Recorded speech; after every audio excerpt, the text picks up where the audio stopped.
Hi there. So we are talking all about pre-writing skills.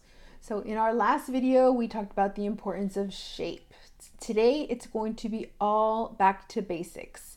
So what are the basics that we're going to talk about? We're going to talk about coloring and cutting, old school.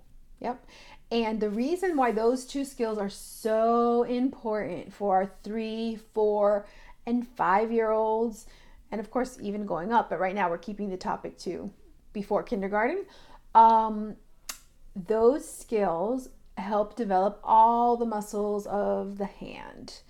So specifically, they help separate the muscles of the hand. We're not going to get into a whole description on in-hand manipulation, but keep in mind that when we have to hold our crayon, when we start holding our crayon like this, and then eventually at 3, 4 years old, we may be doing this, even this. We are really, what we've done is we've separated the two parts of our hands. So that is one of the reasons we really want to spend time with the coloring. A great go-to activity that I talk about and I recommend. As a enrichment activity, and I also recommend it if I have families that are working with me as a kind of a remediation activity, and it is coloring on a vertical surface. That kind of automatically, it's really hard to color like this, especially once you're 3 or 4 that you're wanting to create a little more sophisticated drawings. So it's kind of almost like a automatic way of getting them to hold their pencil crayon like this. Another tip that I like to use, again, as enrichment and also as remediation is, and I don't have it here, having them use really small crayons.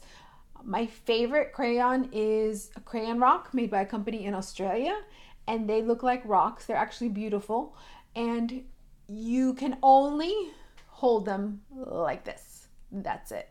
There's no room for anything else.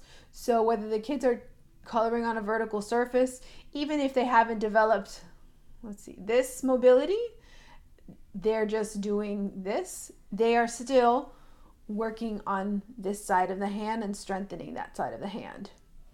So it's a beautiful way to get them to develop that. Cutting is another activity. We first start with tearing paper. Again, what fingers am I using? Ta-da! I'm using my thumb, my pointer, and my middle finger to tear the paper. Then we go to cutting. We want to cut on cardstock, something a little firmer so the paper doesn't wiggle around.